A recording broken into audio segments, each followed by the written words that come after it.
The phone vibrates against my desk, my mother's name flashing on the screen like a warning sign. I let it ring 4 times, each buzz drilling into my skull before I finally answer. Millie, darling, have you heard the news about Rachel? Her voice carries that familiar breathless excitement reserved exclusively for my sister's accomplishments.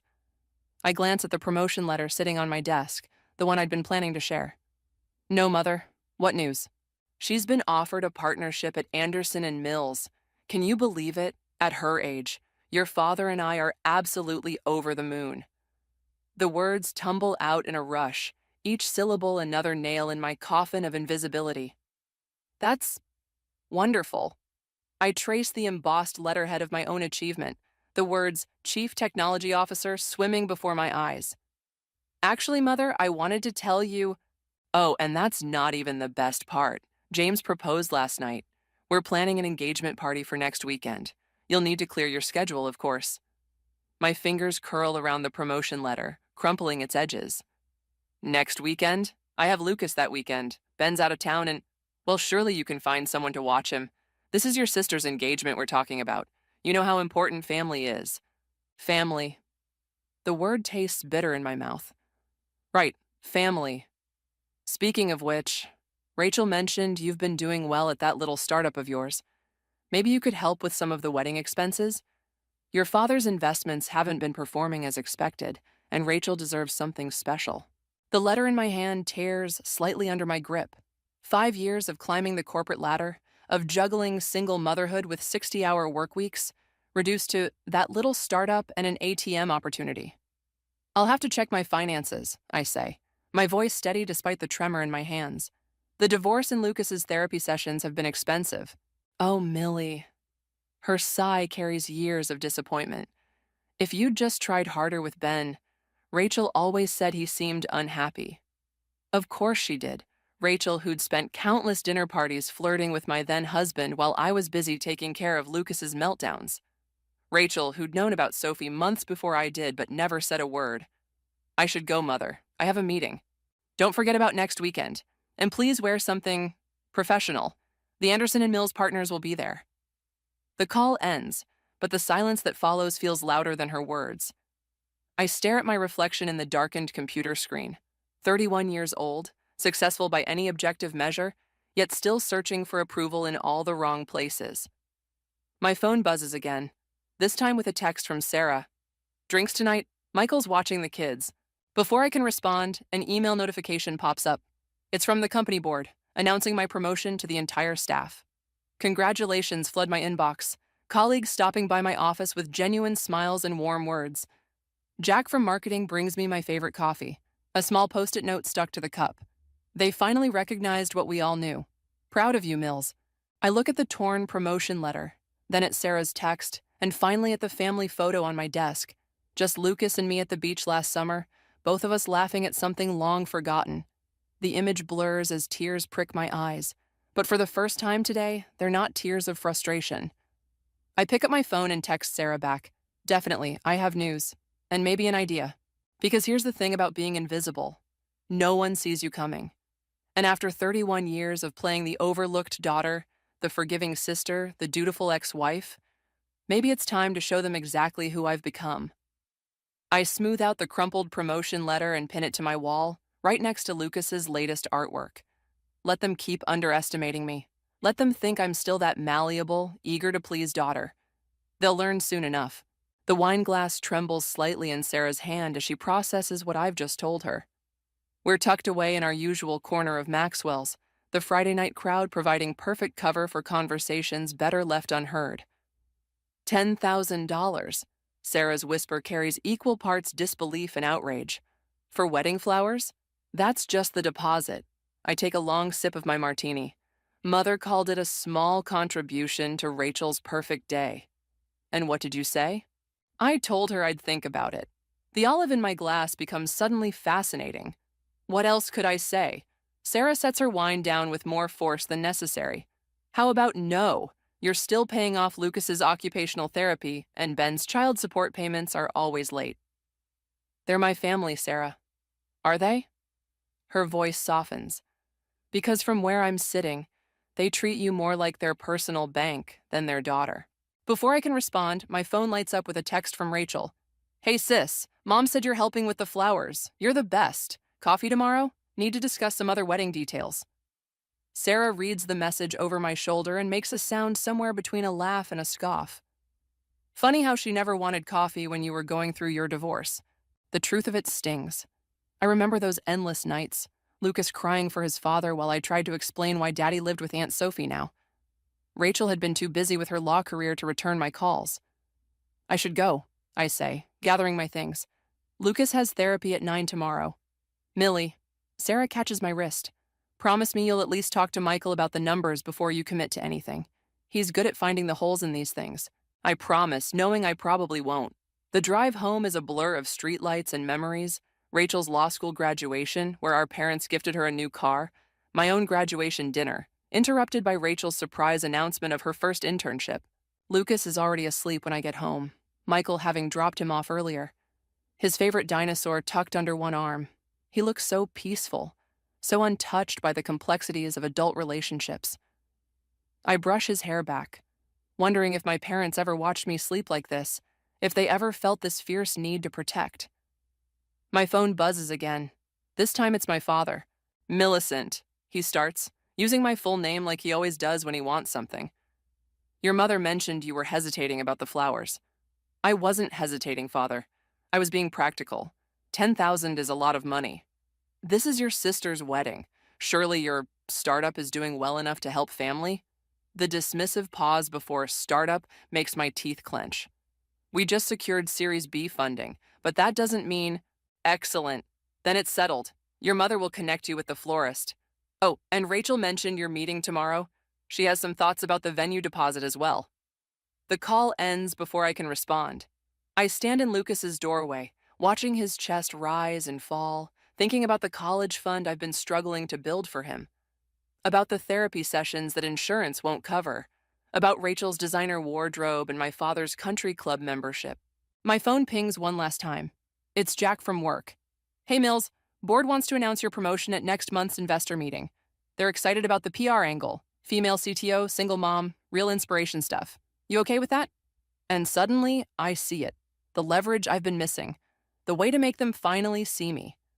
I text Rachel back, coffee sounds great, looking forward to discussing everything. Then I open my laptop and start researching my company's biggest investors. It takes less than an hour to find what I'm looking for, the connection between Anderson and Mills and our venture capital firm. The partnership offer Rachel's so proud of, the one our parents can't stop bragging about, the one that could disappear with a single well-placed comment at next month's investor meeting. I close the laptop feeling something shift inside me. Not guilt, exactly. More like recognition, of power, of possibility. I'm sorry, baby. I whisper to Lucas's sleeping form, but sometimes mommy has to play by their rules to change the game. Tomorrow, I'll smile over coffee with Rachel. I'll nod at her plans and pretend to take notes about venues and deposits. And I'll start laying the groundwork for something my family never saw coming. Because they taught me well. Family helps family. They just never specified how. The engagement party invitation sits on my desk like a beautifully wrapped bomb. Cream-colored cardstock, gold lettering, and there in the corner, a tiny note in my mother's handwriting. Sophie will be attending with Ben. Please be civil. Civil. As if I'm the one who needs the reminder. I'm still staring at it when Jack knocks on my office door. Emergency meeting with the board in 10. Apparently, Anderson and Mills is making waves about our latest acquisition. My fingers trace the edge of the invitation. Rachel's firm? Yeah, weird timing, right? They've never shown interest in our deals before. I slip the invitation into my drawer, something cold and certain settling in my chest. Weird indeed. The boardroom is tense when I arrive. Our CEO looks like he's aged 10 years since yesterday. Millie, good. We need damage control. Anderson and Mills is threatening to block our merger unless we restructure the deal. They're claiming conflict of interest. On what grounds? Your sister. He slides a document across the table. Rachel Carter is listed as lead counsel on their objection. The room goes quiet. I scan the document, my sister's signature bold at the bottom. The same signature I've watched her practice since we were kids. perfecting every loop until it looked exactly like our mother's. I can handle this, I say, my voice steadier than my hands. Later that afternoon, my phone rings. Ben's number. I almost let it go to voicemail, but Lucas's therapy bills flash through my mind. "You're late with the payment again," I answer. "Yeah, about that." His voice has that smooth quality it always gets when he's about to disappoint someone. "Sophie and I are putting money down on a house. I might need to adjust the payment schedule." Adjust? The word tastes like acid. Lucas's therapy isn't optional, Ben. "Come on, Mills. You're doing well at that tech thing. And with Rachel's wedding coming up?" "What does Rachel's wedding have to do with your son's care?" A pause. "Sophie mentioned you're handling the flowers. 10 grand, right? If you can afford that." The laugh that escapes me doesn't sound entirely sane. "You're using my sister's wedding flowers to justify shorting your child support?" "Don't be dramatic. I'm just saying—" "No, I'll tell you what I'm saying. You'll make the full payment on time, or I'll have my lawyer contact Anderson and Mills about revisiting the custody arrangement. I'm sure Rachel would love to handle that case too." The silence that follows is satisfying until he breaks it with, "Sophie's pregnant." The world tilts sideways. I grip my desk, wedding invitation sliding from the drawer as I steady myself. "Congratulations," I manage. "The payment is due Tuesday." I end the call and text Sarah.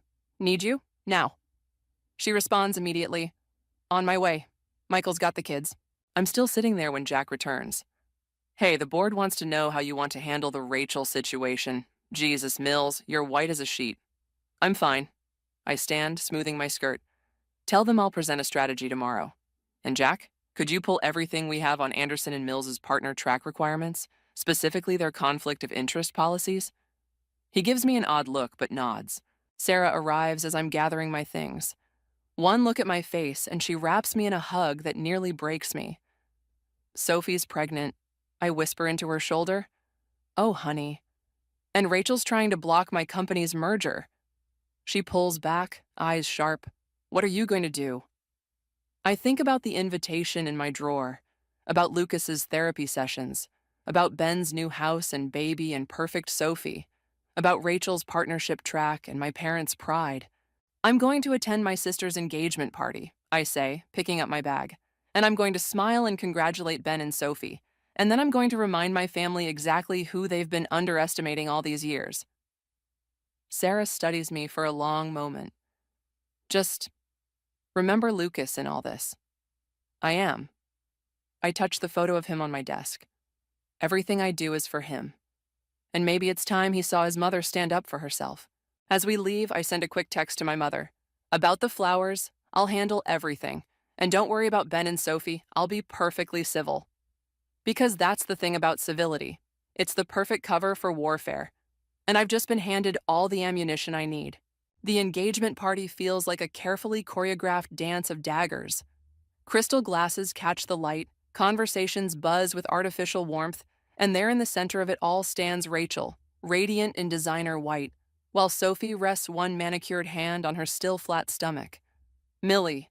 My mother's voice carries that familiar note of criticism. "You're late. Lucas's therapy ran long." I accept a glass of champagne from a passing waiter, noting how my mother's eyes narrow at the mention of her grandson. "Where's father?" Discussing the Anderson and Mills situation with Rachel's partners. She lowers her voice. "Really, Millicent, couldn't you have handled that merger more discreetly? It's putting Rachel in such an awkward position." Before I can respond, Jack appears at my elbow. "Sorry to interrupt, Mrs. Carter, but I need to borrow Millie for a moment. Board emergency." My mother's dismissive wave follows us as Jack guides me to a quiet corner. "You need to see this." He hands me his phone, displaying an email thread. Rachel's not just blocking the merger. She's suggesting a hostile takeover through one of Anderson and Mills's clients. The champagne turns bitter in my mouth. She wouldn't. There's more. Jack scrolls down. The partner overseeing the deal, Tom Carter. My father, of course. Across the room, Ben laughs at something Sophie says, his hand protective over her abdomen. Rachel joins them, all three heads bent together in conspiratorial intimacy. "What's our play?" Jack asks. "Give me an hour." I hand him back his phone. "And Jack? Thank you. For everything." He squeezes my arm before disappearing into the crowd. I find Michael by the bar, his steady presence an anchor in the storm. Where's Sarah? Home with Lucas. He was asking for you. Michael studies my face. What's wrong? I need a favor. I tell him about the takeover attempt, about my father's involvement. Can you look into Anderson and Mills's financials, specifically any connections to Carter family investments? Jesus, Millie. He runs a hand through his hair. This isn't just business anymore. This is your family. They stopped being family the moment I catch myself as Rachel approaches. Millie, I've been looking everywhere for you. Her smile is perfect, practiced. We need to discuss the venue deposit. Mother says you're handling it? Actually, I set down my glass. We need to discuss Anderson and Mills. Her smile flickers. That's just business, sis. Nothing personal. Like Sophie wasn't personal? The words hang between us, sharp and dangerous. Rachel's mask slips just for a moment, revealing something that looks almost like guilt. You don't understand, she whispers. Father's investments. The wedding. We need this deal. And suddenly everything clicks into place. The desperate grab for the merger, the rushed wedding plans, the constant demands for money. My family isn't just greedy, they're drowning. Miss Carter? A young associate appears. Your father needs you both in the study, immediately. The study is father's domain, all leather and mahogany and old money pretense. He stands at his desk, mother perched anxiously nearby. Shut the door, he commands. I do, feeling like I'm 10 years old again, about to be scolded for some imagined slight against Rachel. The merger, he begins, must go through, under our terms. Or what? The words escape before I can stop them. Or this family loses everything. He spreads documents across his desk. Bank statements, investment reports, all bleeding red. Your sister's partnership, the house, your mother's social standing, all of it depends on this deal. And Lucas's trust fund, Rachel adds quietly, the one Ben set up through father's firm. The room spins slightly. You put my son's money into your failing investments? We had no choice, mother interjects. Rachel's wedding, her career trajectory, we had to maintain appearances. I look at them, these people who share my blood but not my values, who gambled with my child's future to maintain their facade of success. I'll have my answer tomorrow, I say, turning to leave. Millicent, father's voice stops me. Remember where your loyalties lie. I think of Lucas, waiting at home with Sarah, of Jack, who believed in me when no one else did, of the life I've built despite them, not because of them. I remember exactly where my loyalties lie, I say, and close the door behind me. In my car, I text Michael, start digging, I want everything. Because some loyalties need to be broken before they break you. Michael's research arrives at 3 a.m, a detailed email that makes my hands shake. I forward it to Jack with 2 words, board meeting. By dawn, I'm in my office, staring at the skyline as the sun bleeds across the horizon. The door opens without a knock. You can't do this, Rachel says, still in her evening wear from whatever society function she's attended. Father will never recover. Like Lucas won't recover from losing his trust fund? I don't turn around. How long have you known about the embezzlement? Her silence is answer enough. Did Sophie know too? Is that why she stayed with Ben after the affair? Because father was funneling company money through his accounts? It's not that simple. Rachel's heels click across the floor. Everything father did, he did for us, for the family name. No. I finally face her. Everything he did for you. And now you want me to save him by tanking my company's merger. We can make it work. She pulls out a folder. I have a proposal if you'll just... Miss Carter? Jack appears in the doorway. The board is ready. Rachel grabs my arm as I pass. Please, don't do this. For a moment, I see past the designer dress and perfect makeup to the little sister who used to crawl into my bed during thunderstorms. Then I remember Lucas's therapy bills, Ben's late payments, my parents' constant dismissal. You should call father, I say. The SEC will be visiting Anderson and Mills this afternoon. The boardroom falls silent as I enter. These people trusted me, promoted me, believed in me when my own family wouldn't. I won't let them down. The merger is compromised. I begin, laying out Michael's findings. Anderson and Mills has been covering illegal transactions through shell companies. My voice catches. I feel Jack's supportive presence beside me. Thomas Carter has been orchestrating it for years.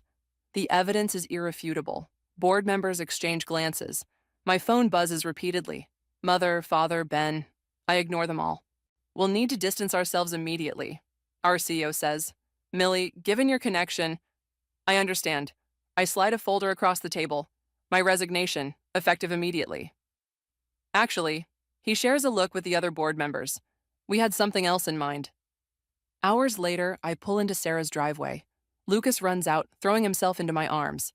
Mommy, Aunt Sarah let me have pizza for breakfast. Sarah appears in the doorway, concern etched on her face. Michael told me what happened. Are you okay? No. I hug Lucas tighter. But I will be. My phone rings again. Rachel. This time I answer. They're arresting him, she sobs. Father's being arrested, and Mother's having a breakdown, and it's all over the news, and... Rachel. My voice is steady, surprising even me. I have to go. Lucas needs dinner. How can you be so cold? We're your family. No. I watch Lucas showing Sarah his latest drawing. You're the people who used my son's trust fund to cover up fraud, who used my company to fix your mistakes, who never once... I swallow hard. Who never once put me first. The board made you CEO, didn't they? Her voice turns hard. This was your plan all along. Goodbye, Rachel. Inside, Lucas chatters about his day while Sarah makes coffee. My phone lights up with a text from Jack. Press conference tomorrow at 9. You ready for this? Another text arrives from Ben. We need to talk about Lucas's custody arrangement. Then Mother. How could you do this to your father? Finally, Father. You'll regret this betrayal. I silence my phone and sit at Sarah's kitchen table, watching Lucas color. He looks up, smiling that innocent smile that makes everything worth it. Mommy, are you sad? No, baby. I touch his cheek. I'm just thinking about choices. Like when you choose pizza or hamburgers. Something like that. I pull him close, breathing in his clean, sweet scent. Sometimes you have to choose between what's easy and what's right. Sarah squeezes my shoulder as she sets down coffee. You chose right, Mills. My phone screen lights up one last time. A news alert about Anderson and Mills, about my father, about the new CEO appointment at my company, about choices and consequences and the price of truth. I turn the phone face down. Tomorrow will bring its own battles. Tonight is for pizza and coloring and the family I chose, not the one I was born into. Sometimes revenge looks like justice, and sometimes justice looks like walking away. The hospital ceiling swims in and out of focus as I try to make sense of the doctor's words. Stress-induced collapse, severe exhaustion, mandatory rest. Jack stands in the doorway, his usual confidence replaced by worry. The press conference. Can wait, Sarah interrupts, adjusting my IV. She needs rest. My phone lights up. Rachel's name again. I've lost count of her calls since Father's arrest 3 days ago. The room spins when I try to reach for it. Lucas, I manage to whisper. Who's with Lucas? Michael has him, Sarah assures me. But your parents? No.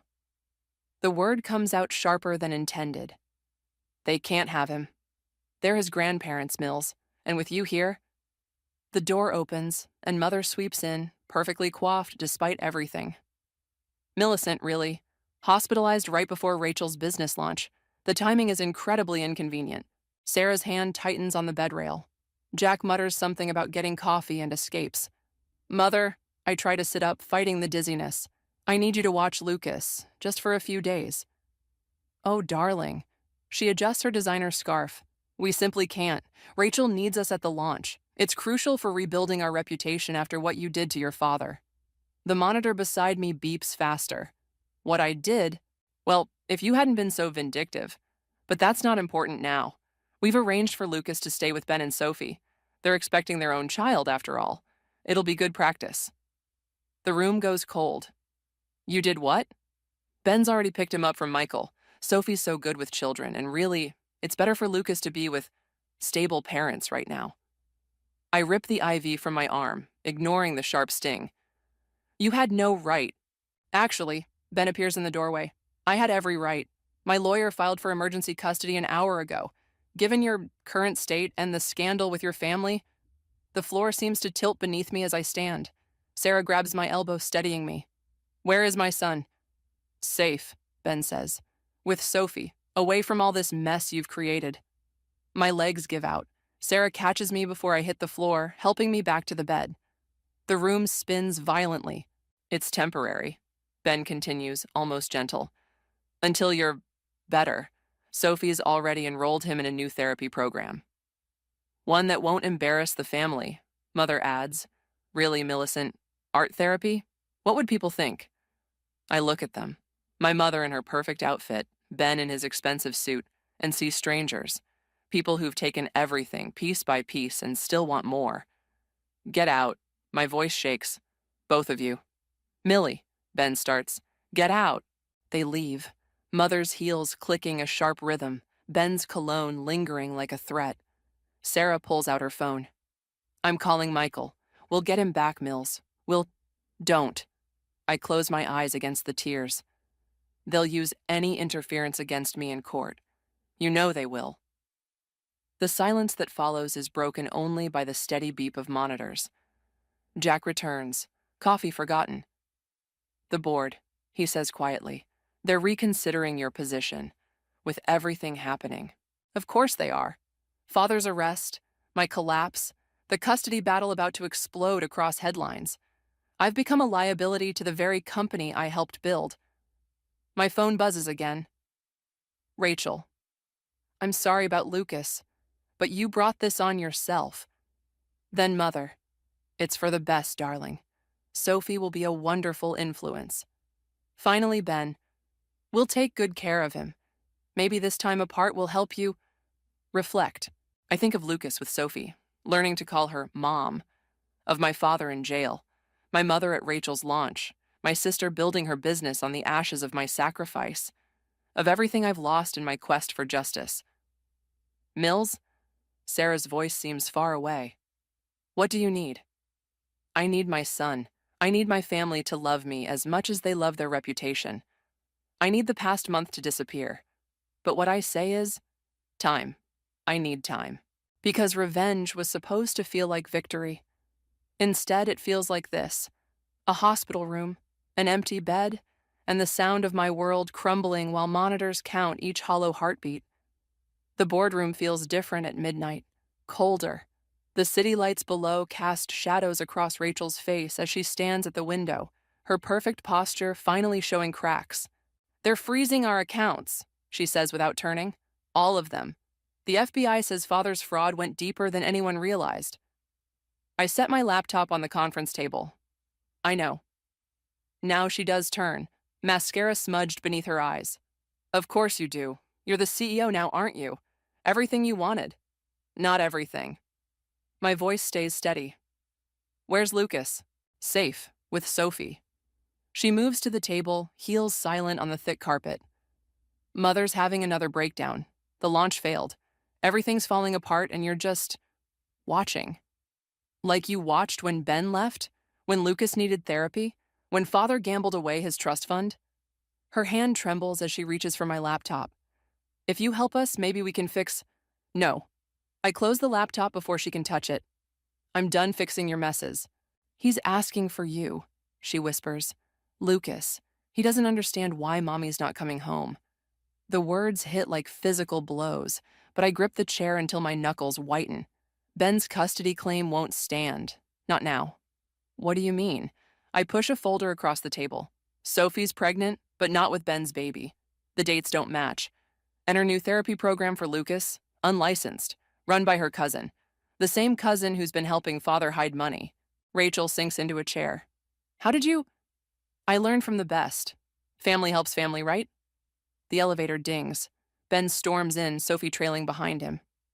You vindictive bitch. You told the FBI about Sophie's clinic? No. I stand slowly. I told them about the money laundering. The clinic was just a bonus. Sophie's face crumples. Ben, I'm sorry. I never meant... Shut up. He rounds on me. Where's the evidence? Already submitted, along with proof that you knew about Father's fraud when you filed for emergency custody, trying to hide Lucas before it all came out. His fist slams the table. Rachel flinches. Sophie backs away. You've ruined everything, he snarls. No. My voice rises. You did that. All of you. Every time you chose your reputations over my son. Every time you protected your perfect facade instead of protecting him. Mills. Jack appears in the doorway. They're here. FBI agents flood the room. Rachel starts crying. Sophie confesses everything in a rush. Ben threatens lawyers until handcuffs click around his wrists. Through it all, I stand still, watching my family's carefully constructed world crumble. Millie. Rachel catches my arm as they lead Ben away. Please, help me fix this. For a moment, I see us as children again. Rachel running to me after skinning her knee, trusting her big sister to make everything better. I can't. I gentle my voice. Some things shouldn't be fixed. Then why? Her grip tightens. Why did you wait until now? You had the evidence for weeks. Because I needed to know if any of you would choose Lucas. Just once. But you didn't. You never do. Sarah appears with Michael, who carries a sleeping Lucas. My heart stops, then restarts. The judge signed the order, Sarah says. Full custody reinstated. Sophie confessed to everything. Lucas stirs as Michael hands him to me. Mommy, can we go home now? Yes, baby. I kiss his forehead, breathing in his familiar scent. We're going home. Rachel watches, tears streaming. What happens to us? You rebuild, without me. I adjust Lucas in my arms. Some families aren't worth saving. Millie, goodbye, Rachel. I carry Lucas out, past the agents, past Sophie's tears and Ben's threats and the ruins of my father's empire. Sarah and Michael flank me like guards. Jack holds the elevator. You okay? He asks as we descend. Lucas snuggles closer, already falling back asleep. Safe. Finally safe. No, I answer honestly. But I will be. Because revenge wasn't what I thought it would be. It wasn't loud or triumphant or satisfying. It was this. Quiet choices in midnight boardrooms. Truth instead of facades. The weight of my sleeping son in my arms. And maybe, finally, peace. The newspaper sits untouched on my desk. Father's sentencing hearing splashed across the front page. Rachel's text remains unread. Mother's asking for you. Please come home. Home. Such a simple word for such a complicated concept. Lucas bursts into my office, brandishing a drawing. Look, Mommy, it's our family. I study the crayon figures. Me, Lucas, Sarah, and Michael, their kids, Jack holding what appears to be a coffee cup. The edges of the paper are decorated with dinosaurs. It's beautiful, baby. I touch the empty corner. Is there room for more? He considers this seriously. Maybe. But only if they're nice. Miss Amy says we don't have to keep people who make us sad. Miss Amy, his new therapist, who specializes in art and doesn't care about what society thinks, who sees Lucas's sensitivity as a strength, not an embarrassment. Mills? Jack appears in the doorway. Rachel's here. Lucas grips my hand. Is she nice now? I don't know, baby. I squeeze his fingers. Want to help me find out? He nods solemnly. Rachel stands by the window, thinner than I remember, designer clothes replaced by simple jeans and a sweater. She turns when we enter, eyes fixing on Lucas. Hi, buddy, she says softly. Remember me? Lucas studies her, head tilted. You made Mommy cry. Rachel flinches. I did. I made a lot of mistakes. Mother's in therapy, she continues, addressing me now. Real therapy, not the kind we used to mock. Father's accepting a plea deal, and She swallows hard. I'm starting over. A small practice, helping families navigate custody battles, trying to prevent what we did to you. We? The word hangs between us.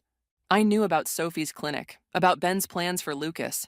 I could have stopped it, but I was so angry that you'd succeeded where I'd failed, that you'd built something real while I was still playing the role they chose for me.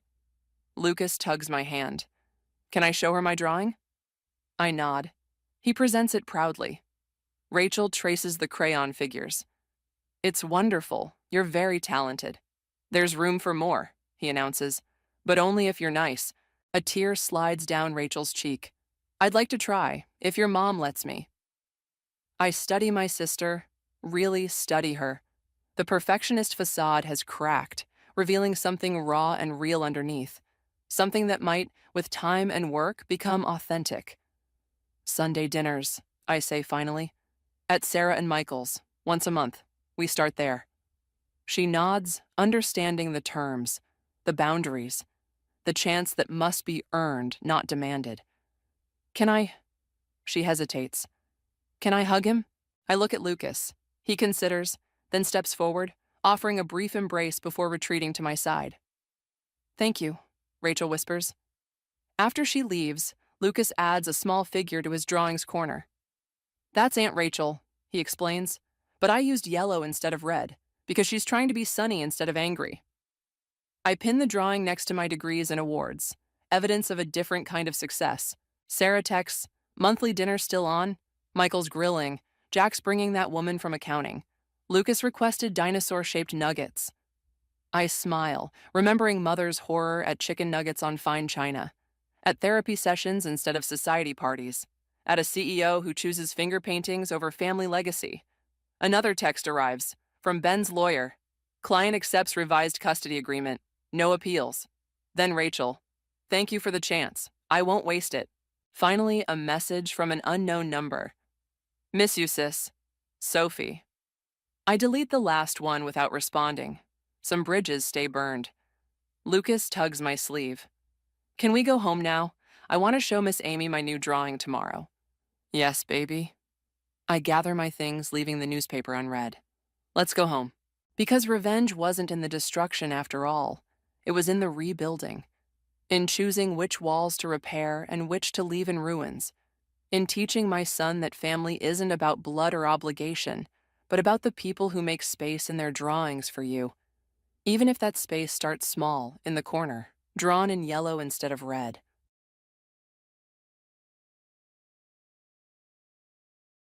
My sister's actions overshadowed our honeymoon cruise by compelling me to babysit and then humiliating me in public. When I sought an apology, she turned our family against us.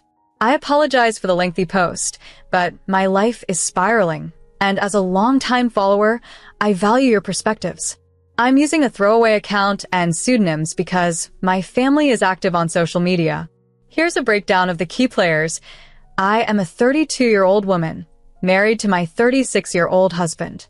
My sister, Sophia, is 45, her partner, John, is 47, our brother is 39, our mom is 66, and KKFG, a semi-verbal special needs family member, is 67.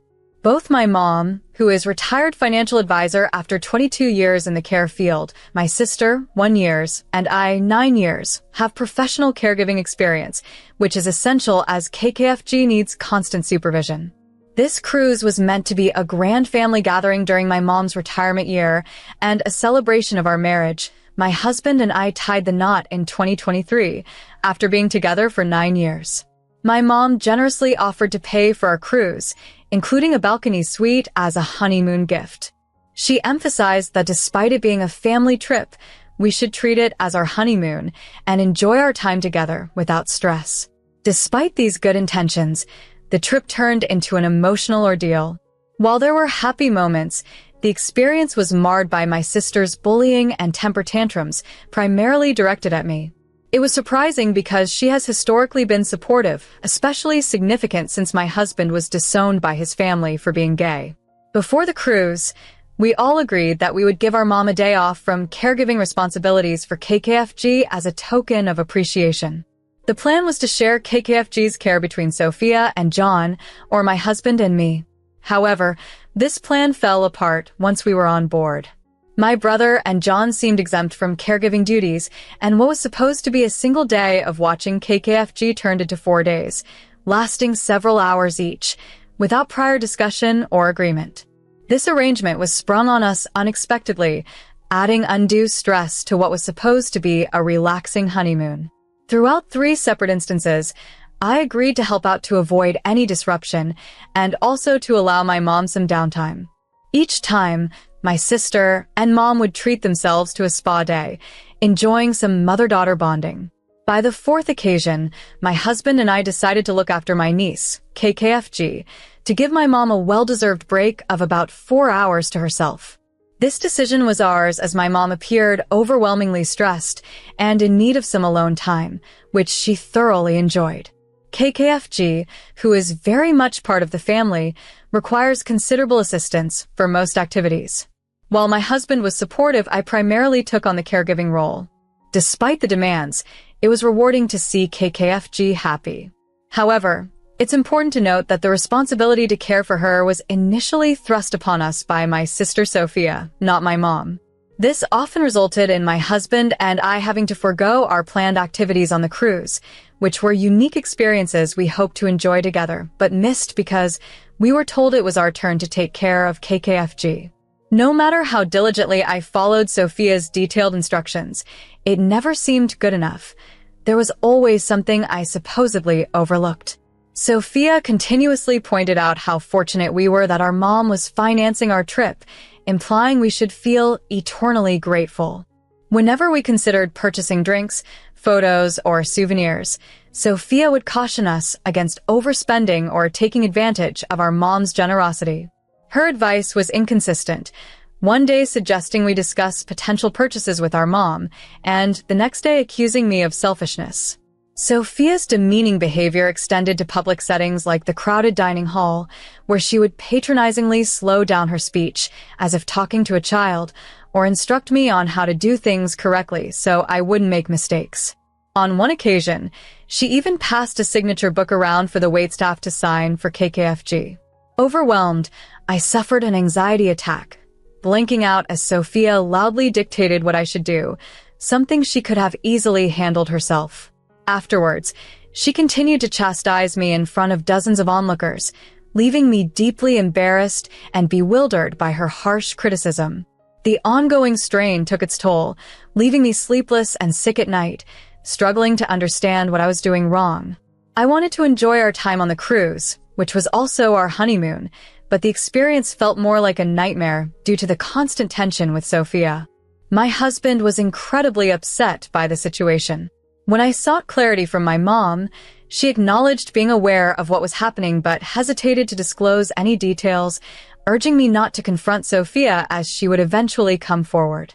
However, Sophia never approached me, and her behavior only worsened, growing increasingly hostile and even falsely accusing me in public of making unreasonable demands, like asking our mom to handle our laundry when I was merely inquiring about how to use the machine.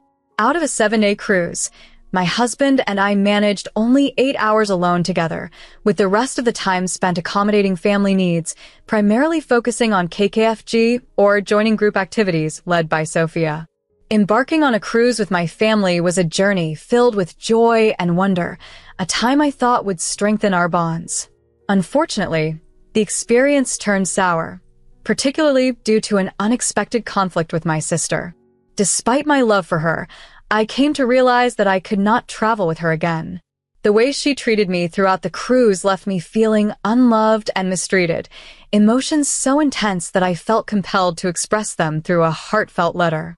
In my letter, I detailed feeling like her emotional punching bag, completely disrespected and used. In response, my sister sent back a lengthy explanation of her financial struggles and other personal issues, attempting to justify her behavior. She included what seemed to be a sincere apology. My mother, who read it, thought it was heartfelt and urged me to forgive and forget. The apology acknowledged her failure to communicate her frustrations, which had accumulated until she couldn't hold back her anger. She admitted to not being clear about her intentions with some of the cruise activities, specifically the spa visits intended as a break for her mother, not as a way for her to monopolize our time. She realized too late that she should have set a schedule to ensure everyone was on the same page. The aftermath of the cruise has been difficult. My mother tends to side with my sister, creating a divide between us. My husband, who once had a close relationship with my sister, now faces her complete silence. This strain is felt throughout the family, with even my brother distancing himself, preferring neutrality over conflict. Despite the hurt and the complex layers of family dynamics revealed by this incident, my ultimate wish is to mend these ties. A realistic step might be to propose family counseling, hoping to salvage whatever remains of our relationship. It's a challenging path, but one I am willing to take to possibly restore peace within the family. I don't mean to overstate this, but I feel a deep ache in my heart every day. I had hoped to give my husband a loving family, believing that my own would embrace him wholeheartedly. Unfortunately, they've shown that's not going to be the case. Letting go of the hurt and moving past the mistreatment I've faced would likely lead me to resent them deeply. I'm torn because I don't want to lose my family, yet I feel deeply wronged by them. I'm really at a loss about how to proceed. Should I insist that my sister offers a genuine apology, or is it pointless at this stage? I'm open to any advice because both my husband and I are completely stumped. To add some context, let me explain about KKFG. She isn't directly related to us, but entered our lives when my mother took her in 9 years ago. Back then, KKFG suffered from frequent seizures, and because my mom and I were both caseworkers, we could provide the necessary care. I would look after KKFG during her nighttime episodes, and my mom would take over in the morning. My sister Sophia, who moved out at 17, never had to manage the intensive care that KKFG required, like we did. She occasionally visits and helps out, but she isn't the primary caregiver. Nowadays, everyone tries to lighten my mom's load when visiting, not just Sophia. My mother is aging and has voiced her exhaustion and uncertainty about how long she can continue caring for KKFG. KKFG, while loved by Sophia, often seems oblivious to the needs and feelings of those around her. Addressing issues with KKFG can be delicate because she might not fully grasp direct feedback, so subtlety is necessary. However, expressing any frustration in Sophia's presence can be problematic. Looking ahead, if my mother can no longer care for KKFG, she would likely return to the system and live with another family. Despite Sophia's views, she cannot take on KKFG's care. Her partner's health wouldn't allow it. KKFG requires constant vigilance, and although her seizures have largely subsided, she remains prone to falls. My husband and I have decided not to take on KKFG's care. It wouldn't be fair to ask that of him, as he isn't a trained caregiver, though he cares for her as family. The thought of KKFG re-entering the system is painful, as we might lose the ability to see her often, if at all. Discussing these matters with my mom, especially in front of Sophia, tends to end poorly and is generally avoided. Any guidance would be greatly appreciated as we navigate these challenging family dynamics. Thank you for understanding. Initially, I was too emotionally entangled with my family to see things clearly. This became evident after a recent fallout involving my mother and sister Sophia, related to a dispute we had during my honeymoon. My mother attempted to mediate by convincing my husband and me to let a family friend, with 10 years of accounting experience, handle our taxes. Trusting her judgment proved to be a huge mistake. The friend botched our taxes so severely that we now owe a significant amount to the government. We discovered this error in December 2024, which turned our lives upside down. Despite this financial debacle, we've gained some clarity. With assistance from my husband's adoptive mother, we're slowly navigating our way out of this mess, though it may take up to 3 years to fully recover. Sadly, this incident has also ruined the excellent credit score we've been building for over 9 years. My mother's response to the crisis was to blame us for not handling our taxes ourselves, offering no help or support. This lack of empathy made it difficult not to feel betrayed, especially as she had persuaded us to trust her friend. Ultimately, my husband and I acknowledge our role in this decision, but the outcome was still bitterly disappointing. Adding to our troubles, our family dynamics have deteriorated to the point where we decided to cease contact with all family members, including Sophia, her partner, my mom, and my brother. This decision was not made lightly, but it was necessary for our mental health. In January 2023, things took an even darker turn. Someone leaked our financial troubles on social media. Given the accuracy of the details, it was clear the source was someone close to us. When confronted, my mother initially denied involvement, but the truth emerged when John, my brother, inadvertently confirmed his involvement via a message. Further confrontations revealed that my mother had not only shared our financial woes with Sophia, but also our private medical information, which Sophia then used to slander us online. This breach of trust has been profoundly hurtful, especially since my mother had always advocated for privacy concerning my siblings' information. It's disheartening to realize that she did not extend the same courtesy to us. As painful as these revelations have been, they've clarified many things about our relationships and what we must do to protect our well-being. Moving forward, we're committed to rebuilding our lives, safeguarding our privacy, and healing from these betrayals. We've been grappling with this situation for over 1 week now, consistently reporting and blocking accounts. It's been an incredibly tough time. I even showed my mom screenshots to demonstrate how the information she shared was being misused by Sophia and John against us. Despite the clear evidence, she continued to support them. Over time, as the slander persisted, we discovered that my mom, Sophia, John, and my brother had been speaking ill of my husband and me, especially around the time of our wedding, and certainly not in kind terms.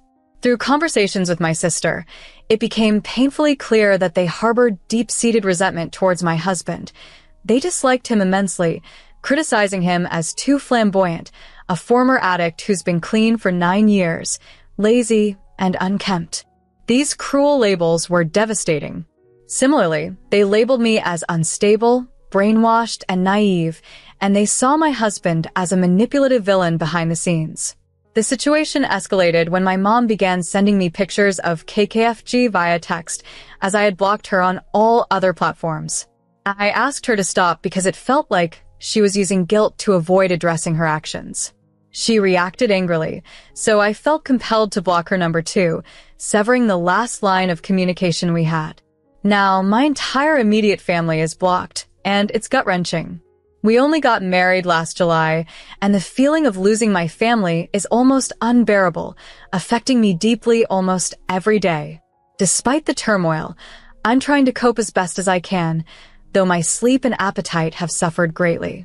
I've been seeking mental health support, which has been beneficial. The harsh reality is that reconciling seems nearly impossible after the hurtful exchanges. My husband has been so deeply affected by their hostility that he's emotionally exhausted, and I can't ask him to reconnect with them after everything. Thankfully, we have a strong support network of friends and family, not by blood but by choice, who provide us with comfort and understanding. This has been a small consolation amidst the turmoil. I'm hopeful that we can eventually find peace and move on from this chapter of our lives. Thank you to everyone who has offered advice and support through this difficult time. Your insights have been eye-opening, and we are grateful for your help in bringing these issues to light. I'll keep updating if there are new developments, but for now, no news is good news. On a side note, regarding our finances, which some have asked about, my husband has taken the lead in managing this area. An error made by a friend of my mom's led us to reassess our financial situation.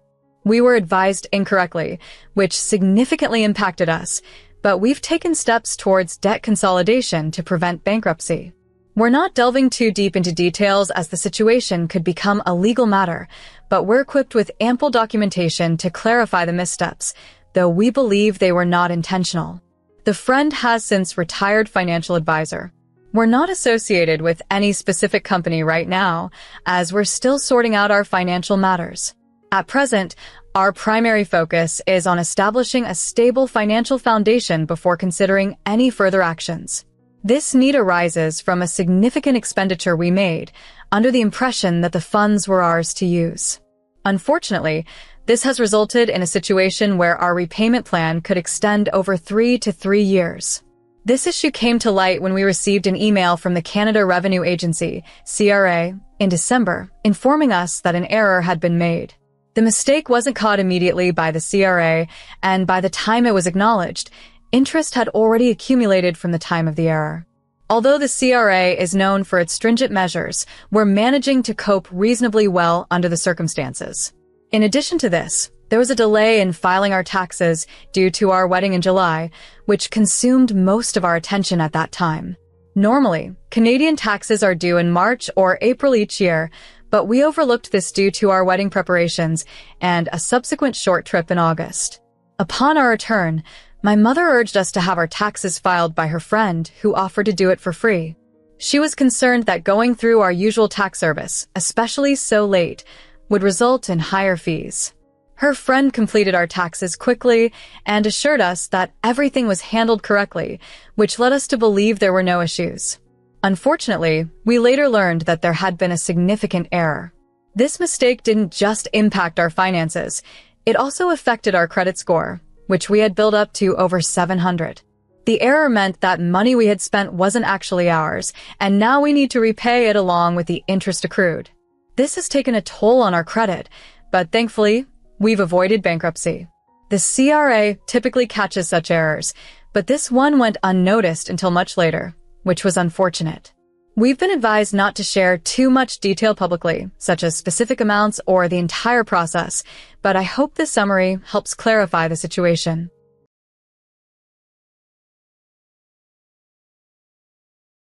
My name is Chloe, and at 26 years old, I celebrated one of the most significant moments of my life, my wedding, which marked the culmination of a 4-year relationship. The joyous occasion was attended by many, except for my parents and my younger sister, who is 23. The absence of my sister didn't come as a surprise since our relationship has always been somewhat strained. Despite this, I had extended an invitation to her out of courtesy. However, I was genuinely shocked when my parents did not attend. It's widely known in our family that they have always favored her over me. My sister has always excelled in everything she does. She's strikingly beautiful, almost like a soup dancing, and has even dabbled in dancing during her college years before focusing on her business degree. Soon after college, she landed a job at a financial manager and quickly began advancing her career. In comparison, I consider myself quite ordinary. I'm shorter, a bit chubby, and not as academically or professionally accomplished as she is. I've come to terms with this and have stopped seeking approval from my parents, who seem solely fixated on my sister's achievements. This realization helped me to focus on my happiness rather than constantly trying to compete with an impossible standard. Despite the lack of equal affection from my parents, I maintained a relationship with them to avoid any family drama, knowing well their penchant for appearances. When I got engaged to my longtime boyfriend, I informed my parents and hoped they would share in my happiness. Their absence at the wedding, without any explanation, hurt, although it wasn't entirely unexpected. This situation has had unforeseen repercussions. Now, as my sister prepares for her own lavish wedding, many relatives have decided not to attend, citing the way my parents treated me. This has led my parents to accuse me of ruining their reputation. This twist of events highlights the ongoing family dynamics and the impact of their favoritism on not just me, but on family relations as a whole. Despite everything, I've carved out a life for myself where I am genuinely content, independent of my family's complex dynamics. Before my wedding, I had already sensed something was amiss with my parents since they hadn't confirmed their attendance. I reached out to them multiple times without a response, but didn't dwell on it too much due to the chaos of wedding preparations. However, after the wedding, I felt it was crucial to address the issue, so I called them.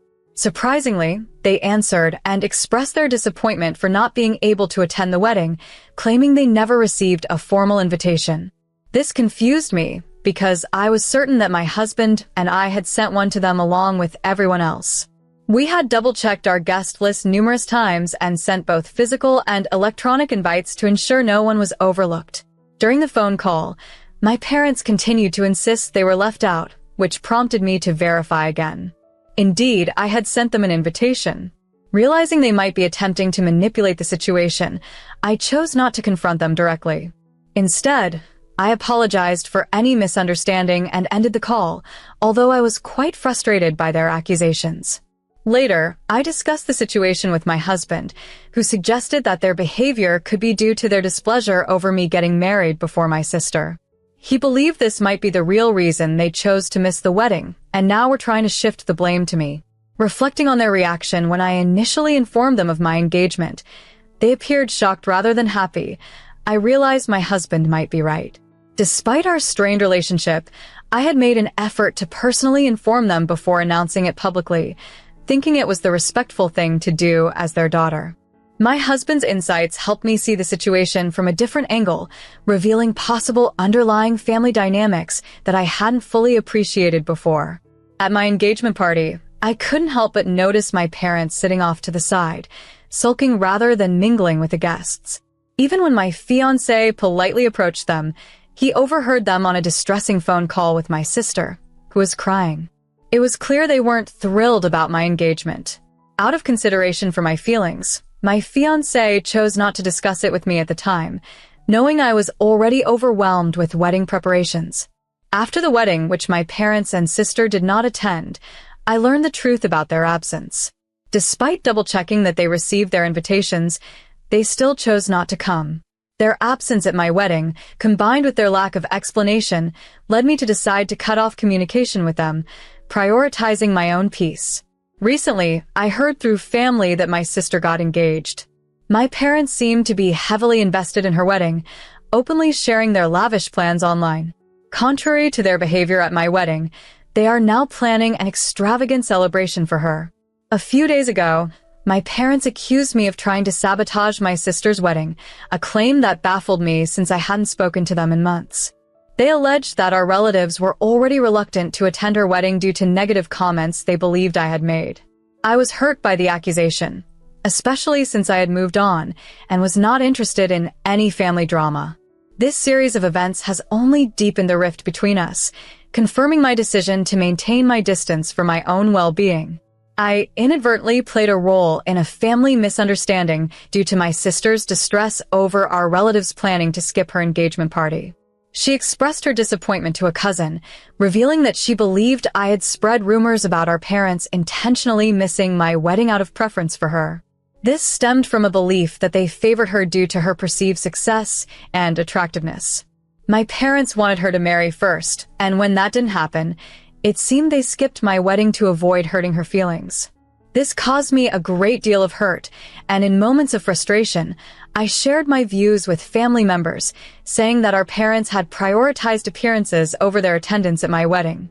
As these discussions became more frequent, especially at family gatherings, the story circulated among relatives.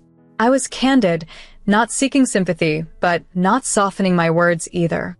My honesty was influenced by advice from my husband, who encouraged me to be open about my feelings. However, I didn't foresee the ripple effect this would have. The narrative took on a life of its own, leading many relatives to feel alienated from attending my sister's wedding, blaming our parents for their apparent favoritism and deception. The cousin who shared these insights with my sister is known for enjoying stirring up drama, which only added fuel to the fire.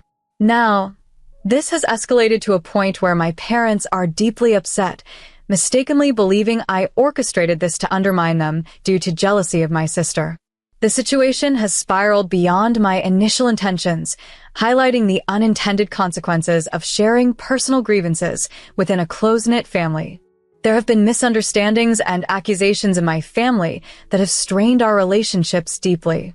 Initially, there were rumors suggesting that I had intentionally not invited my parents to my wedding to gain sympathy and portray them negatively. These accusations were upsetting, as I was confident that my husband had truthfully recounted the events to me, and I had indeed sent out invitations to everyone.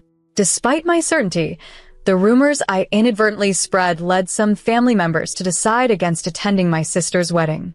This outcome has been difficult for me, as my intention was never to cause a rift, but simply to explain my parents' absence at my own wedding. My relationship with my sister has always been complicated. From childhood, she seemed to excel in everything: academics, sports, popularity, and yet there was a persistent need on her part to belittle me. Her constant need to assert her superiority, coupled with her circle of friends who often bullied me, made my childhood challenging. As we grew older, her behavior didn't change. She continued to make snide remarks and jokes at my expense, which only widened the gap between us. Over the years, I've come to realize that it's healthier for me to maintain a distance from such negativity. I've made peace with attending only the necessary family gatherings to avoid unnecessary drama, as I prefer a more peaceful, non-confrontational lifestyle. It's not that I didn't try to get along with her in the past. I did. However, there comes a point when you have to accept that some relationships are more harmful than beneficial. This realization has also extended to my overall family dynamics. Holding on to these relationships, despite the pain they've caused, was initially because they were all the family I had. But over time, I've learned that sometimes creating distance is necessary for personal well-being, a lesson that has been both painful and enlightening. I have always felt a distinct difference between the relatives I grew up with and the idea of what family truly means. As time passed, I've come to realize that these relatives might actually embody what family should be more than I previously thought. Recently, I made a conscious decision to distance myself from my parents.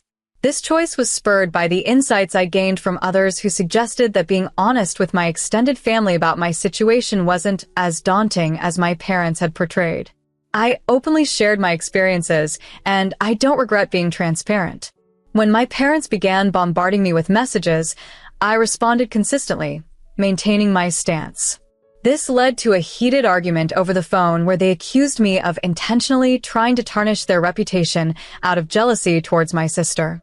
I had anticipated this confrontation and was ready to express my pent-up frustrations.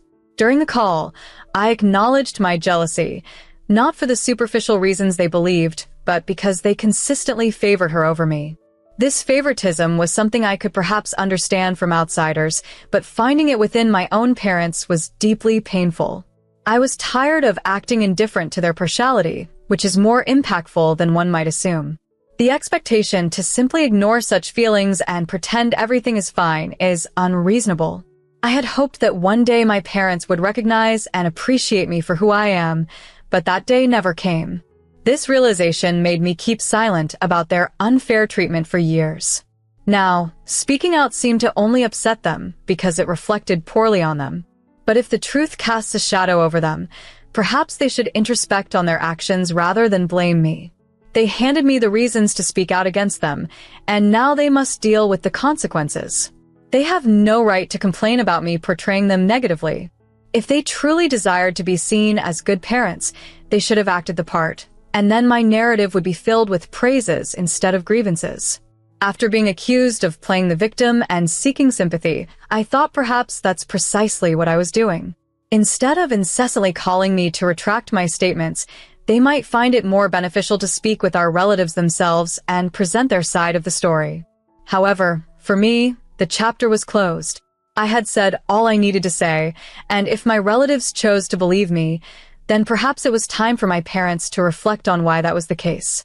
Recently, I reached a breaking point and expressed to my parents that I would no longer shoulder the burden of resolving their issues, especially as they pertain to maintaining their own reputations. This was a departure from my usual non-confrontational and introverted demeanor, and it clearly took them by surprise. Typically quiet and reserved, my sudden assertiveness was unexpected, likely because I had often acquiesced in similar situations before. In response to my stance, my parents initially fell silent, likely unaccustomed to this new assertive side of me. After a brief pause, they accused me of unfairly judging them as terrible parents and of harshly critiquing their parenting compared to how they raised my sister. They concluded that since I harbored such strong opinions, it was time for them to step back.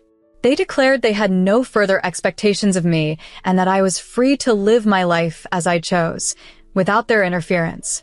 Despite this, they ended their speech by reminding me that I was still their daughter, just like my sister. They suggested that perhaps my feelings of neglect were due to my own insecurities, not their actions. Even in this moment of conflict, they seemed unable to acknowledge any fault on their part, positioning me as the problem.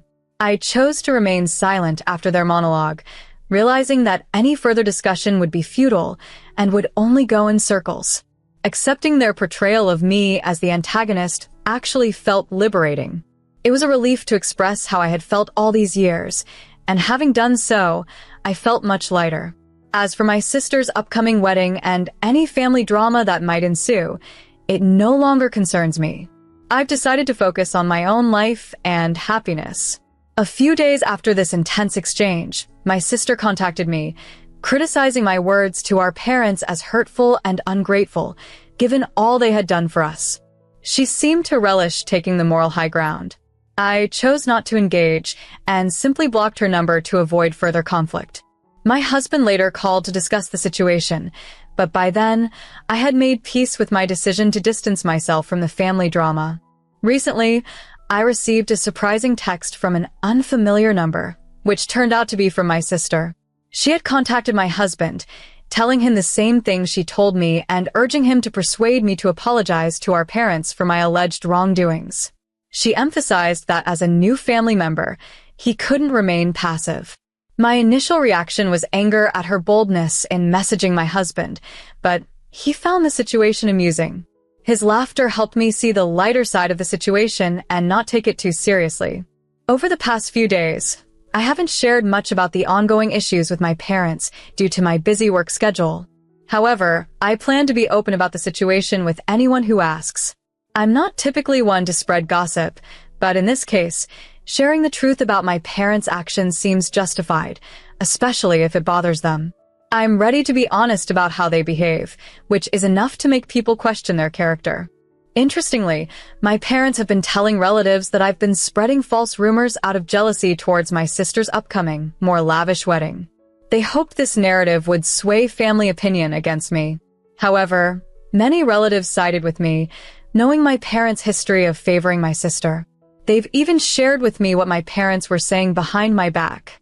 As a result, the family's reaction has not only undermined my parents' credibility, but has also brought some humor to the situation for those of us who see through their tactics. This unfolding drama has been a lesson in karma, revealing their true nature to everyone involved.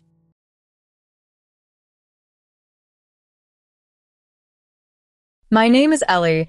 I saved diligently to retire early at 31 while my parents financially supported my brother, who is seen as the prodigy of the family.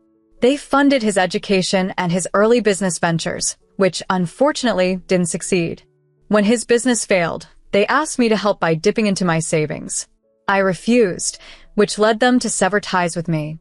Growing up, it was clear that my brother was the favorite. He excelled academically and charmed everyone around him, seemingly destined for greatness, according to our parents. In contrast, I was seen as the practical one, not gifted, but determined and hardworking. After high school, I attended a local public college and worked multiple jobs to pay for my education and living expenses without relying on my parents. This period of my life taught me valuable lessons in budgeting, self-discipline, and independence. I also educated myself on personal finance and investing. Post-graduation, I secured a network engineer job. It wasn't the most prestigious, but it paid well, allowing me to save aggressively. Unlike my peers, I didn't splurge on luxury items or vacations.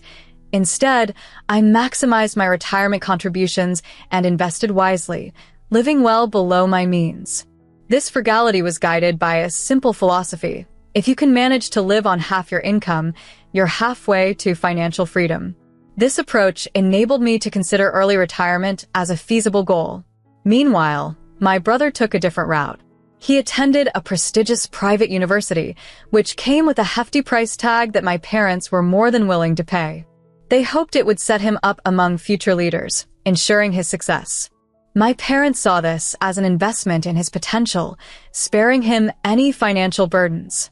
After university, he landed a well-paying job but frequently changed positions, always seeking better opportunities that seemed just out of reach.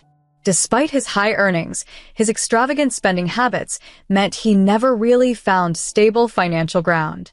As I neared my goal of early retirement, the stark differences in our paths highlighted the contrast in our upbringings and the expectations placed on us by our parents. Despite the challenges, I remained committed to my financial goals, while my brother continued to rely on the safety net our parents provided until it was no longer feasible. He indulged in luxurious apartments with breathtaking views of the cityscape, upgraded his wardrobe with high-end designer suits, and always possessed the latest network engineer gadgets. He embodied the lifestyle of a successful individual, although his career foundation wasn't as robust as he desired. At one point, he ventured into starting his own business. I must confess, his drive was admirable, and it was evident that my parents harbored high hopes that this venture would mark his turning point. Unfortunately, the business faltered within its inaugural year, leaving him to grapple with a cascade of financial woes, including credit card debts, vendor charges, and outstanding wages. Despite these challenges, my parents remained his unwavering support system, always stepping in to bridge the gaps whenever he encountered financial distress. If he fell short on rent, they covered it. When he needed funds for relocation post-business failure, they provided. They consistently rescued him from every crisis, viewing him as a perennial prodigy who just required a bit more time, support, and perhaps a few additional opportunities to finally succeed. Each mishap, they believed, was merely a temporary obstacle on his path to inevitable success. Parallel to his journey, I was diligently shaping my own life and economic stability. My earnings might not have matched his, but my financial prudence was steadfast. I lived within my means, saved rigorously, and invested smartly. By the age of 30, my disciplined approach bore fruit. I had accumulated enough to consider early retirement. The realization that I no longer depended on a regular paycheck brought me immense joy and relief. It was a dream come true. Eager to share this milestone, I disclosed my achievement to my family, expecting them to share in my joy. While my brother offered his congratulations, my parents' response was peculiarly tepid. They managed a polite smile and quickly shifted the conversation, leaving me puzzled. Initially, I thought they needed time to digest the news, but their behavior grew increasingly strange. Subtle remarks began to surface, hinting at the value of familial support during tough times. Initially, these comments seemed innocuous, but gradually, they became more pointed, often juxtaposing my situation with my brother's ongoing struggles and his potential for greatness despite his setbacks. Their narrative subtly suggested that not everyone had the equal chance to save or the same fortune with money. I endeavored to overlook these insinuations, but they persisted and seemed to be leading up to something more significant. Finally, one evening after a family dinner, my mother addressed the elephant in the room. She expressed their concerns about my brother's mounting debt and sleepless nights, hinting that perhaps I could play a role in alleviating his burdens. She told me that he just needed a bit of assistance to get his life back on track. She didn't outright ask, but her hints were quite strong. She mentioned how lucky I had been with my career and investments and suggested that perhaps I could help him out. I responded politely, saying I would consider it, hoping that would conclude our talk. However, this only intensified their attempts. Over the following weeks, my parents continued to drop more hints, each more pointed than the last. They would talk about the unfairness of one sibling being able to retire early while the other still struggled, or how success of one family member is a win for all. It was becoming evident that they expected me to share my savings with him, or at least loan him a significant amount to help him stand on his own 3 feet. They seemed to think that since I was no longer working, I would miss the money and should be able to easily part with some for the sake of family. The more they talked, the deeper it cut. I realized they didn't truly celebrate my hard work. Rather, they saw it as a reserve they could draw from for my brother's benefit. They viewed my success not as a personal achievement, but as something to be shared, as if I owed it to the family. Yet, this wasn't some sudden windfall. It was the fruit of years of simple living, sacrifice, and singular focus. I had become financially independent without ever asking them for money since my college days, whereas my brother had consistently relied on their support. Despite this, they still saw me as the solution to his problems. Last night, my father made his expectations clear. He called me selfish for not helping my brother, insisting that families should support each other, especially when one member is well off. They even reminded me of their sacrifices to raise me, provide for me, and how they had helped me reach my current position. Wasn't it now my turn to reciprocate? That call left me emotionally drained. They were forcing me to choose between my future and their approval, and it was tearing me apart. I respected my parents and acknowledged their sacrifices, though their support for me had differed from what they offered my brother. They had given him opportunities one never had, yet I knew they did what they thought was fair. Was I now expected to compromise the life I'd worked so hard to build? For years, I had envisioned a life of freedom, breaking away from just surviving, with time to volunteer, travel, and pursue passion projects. Yet here I was questioning whether I was being selfish. They raised me, supported me, and instilled discipline in me, albeit differently than how they supported my brother. Should I now assist him just because he is family? It's a tough decision, and even now, I am not entirely certain of the right path. I had hoped for progress or a resolution, but things have only become more challenging. Many have offered advice, but the situation remains frustratingly complex. To continue providing support as they saw fit, regardless of my own needs or sacrifices. This really hit home how much they were leaning on me to solve a problem that wasn't mine to begin with. Seeking to bridge the gap between us, I arranged a visit to have a face-to-face discussion with my parents, hoping that a direct conversation would foster understanding on both sides. When I arrived, we exchanged cordial greetings, and I was momentarily optimistic about our ability to engage in a thoughtful, productive dialogue. As we settled in, I gently guided the conversation towards the crux of the matter. I acknowledged their deep affection for my brother and their natural instinct to support him. However, I also shared my own journey, highlighting the personal sacrifices and relentless dedication that allowed me to retire early. I emphasized that this achievement was not just a milestone for me, but also a crucial step for the well-being of both myself and my supportive wife, who had been my rock throughout my career. The conversation took a turn when I mentioned my independence in achieving these goals. My mother quickly interjected, insisting that my successes were rooted in the upbringing they provided. She implied that everything I had accomplished was owed to them, minimizing my personal efforts and sacrifices. I tried to clarify that while I valued their role in my early life, the achievements of the past nearly 2 decades were the fruits of my own labor. I explained that this period of early retirement was crucial not just for relaxation, but for reconnecting with my wife and attending to neglected aspects of our personal life. Unfortunately, my explanations seemed to fall on deaf ears. Every point I raised was countered with resistance. They even suggested that postponing my retirement to continue supporting my brother was a simple, minor adjustment I could easily make. The suggestion that my wife should increase her workload to alleviate our financial pressures so that I could assist my brother was particularly hurtful. This implied a lack of appreciation for her continual support and seemed to disregard the emotional and practical impacts on our lives. Frustrated, I questioned why they couldn't step in to assist my brother directly, given their insistence on his need for support. My father revealed their own financial constraints, which painted a clearer picture of their expectations. They viewed me not just as their son, but as an extension of their own responsibilities. The conversation left me feeling more alienated than understood, making it evident that despite my hopes, finding common ground was going to be more challenging than I anticipated. When I succeeded financially, it seemed my parents felt entitled to my earnings simply because I am their son. During our conversation, I tried to communicate the hard work and sacrifices that led to my success, but they couldn't see my perspective. They believed that, as family, I should naturally share my wealth with them, as if I were neglecting my duties by not giving away my savings. This left me disheartened. They didn't seem to value my efforts or understand the position I had worked so hard to attain. I walked away from that discussion feeling defeated and misunderstood. I had always viewed my parents as fair and understanding, expecting them to respect my choices. However, this interaction revealed a different side of them, one that was hard to reconcile with the image I had of them.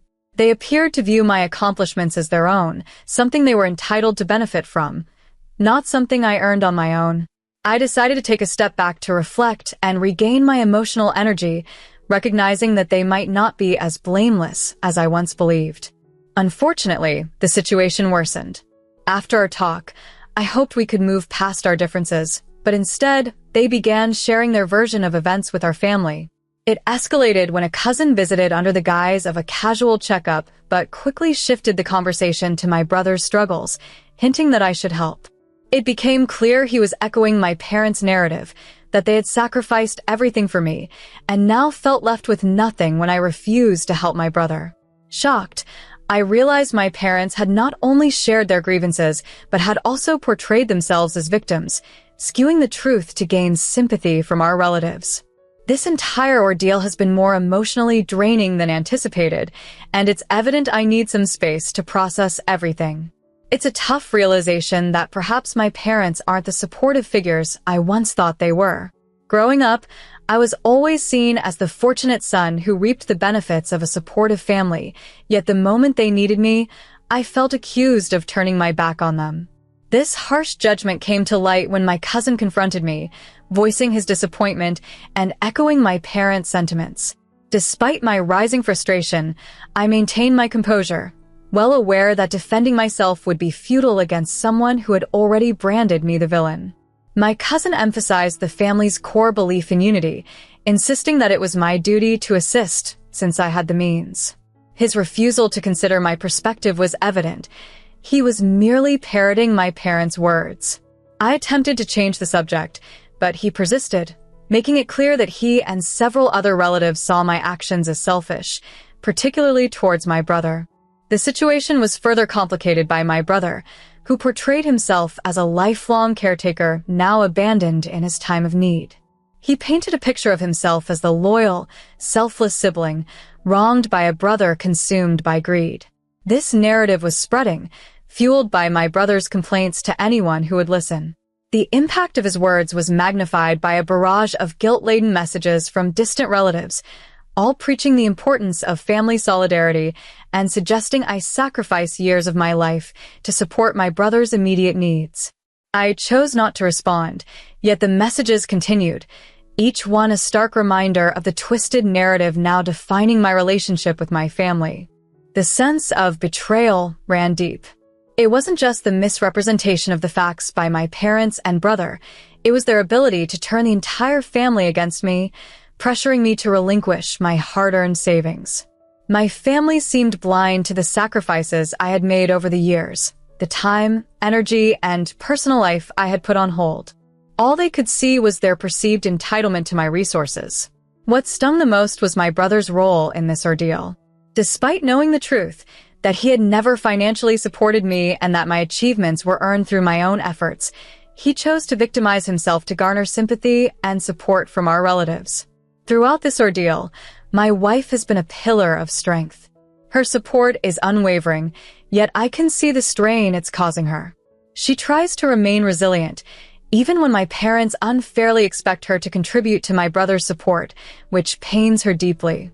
It hurts to see her so affected, knowing that those I trusted most are the ones causing us so much distress.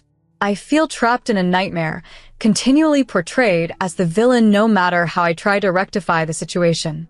I'm determined to stand my ground, even though my family views me as selfish and ungrateful. Yielding now would mean undermining everything I've diligently worked towards, not just for my own fulfillment, but for the shared future with my wife. The situation feels like a no-win scenario, with relentless pressure mounting daily. I yearn for an end to the ongoing drama. The guilt trips, the behind-the-back whispering, it's all incredibly draining. Over the years, I've built a life that fills me with pride, but now it seems like my family is intent on dismantling it piece by piece. For the moment, maintaining distance seems like the wisest course of action, especially from those who clearly don't prioritize my well-being. For a while, I tried to just ignore the family drama, hoping they would take the hint and back off if I didn't engage. Despite ignoring their constant texts and guilt-inducing messages, the pressure only escalated. It became unbearable, and I couldn't stay silent any longer. I decided to confront the situation head-on. I made an unexpected visit to my parents' house, only to find my brother there too.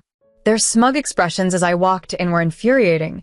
They seemed to think I was caving to their financial demands. Without letting them start their usual spiel, I confronted them directly. I expressed my disgust at their manipulative tactics and sense of entitlement towards my earnings. What they considered assistance during my childhood was, in fact, the fundamental duty of any decent parent, not a debt I owed them.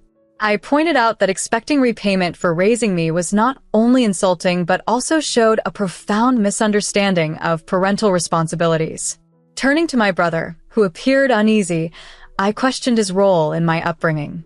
Had he ever genuinely looked out for me amidst his lifestyle of designer suits and lavish parties? The room fell silent as I made it clear that I was not there to meet their demands, but to assert my independence and to demand respect for the life choices I've made.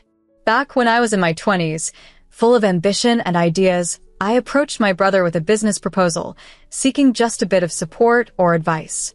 He dismissed me then, telling me my dreams were too grand and that I'd never make it. His skepticism stung, but it only fueled my determination to prove him wrong and succeed even more. Years later, as he frivolously spent money on lavish trips to Vegas and Miami, I couldn't help but recall that conversation. Meanwhile, my parents had made the choice to send him to an exclusive private school despite the financial burden it placed on them. His carelessness and their indulgence had combined to create a financial mess, and suddenly, they expected me to bail them out. They claimed it was their so-called golden child who had fallen from grace and now needed help. Had they approached me with humility and respect, perhaps asking for a loan, I might have considered their request. But the audacity to demand access to my hard-earned savings as if they were entitled to it left me incredulous. As the confrontation unfolded, my mother and brother turned on the waterworks, trying to tug at my heartstrings with their melodramatic display of distress. My mother lamented, never intending to hurt me, only needing my support, while my brother was painted as a failed prodigy who just needed a push to right his path. Witnessing their performance, I realized the depths of their manipulation. It was all a charade designed to guilt me into surrendering what they wanted. The sheer lack of remorse for their actions, coupled with regret that their plan had fallen through, made it clear where they stood. I refused to contribute a single penny, told them they were responsible for their own predicaments, and walked away without a backward glance. Though the decision was tough and left a sour taste in my mouth, it was the right one.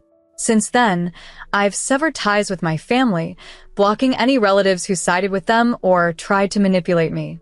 Some have reached out with apologies, but it was too late for their words to matter. I've chosen peace, and with my wife's unwavering support, we took a much-needed getaway. It's brought us closer, and for the first time in a long while, I felt a genuine sense of peace, free from the toxic drama. Looking back, I harbor no regrets about standing my ground. My parents and brother chose their path, and I chose mine, ensuring a life filled with tranquility, not turmoil. I refuse to be pressured or coerced into abandoning the life I've worked tirelessly to create, especially not by those who view me merely as a financial resource. My wife and I are now prioritizing our future together, and I am deeply thankful to have her support, someone who values me for who I am, not just for what I can provide.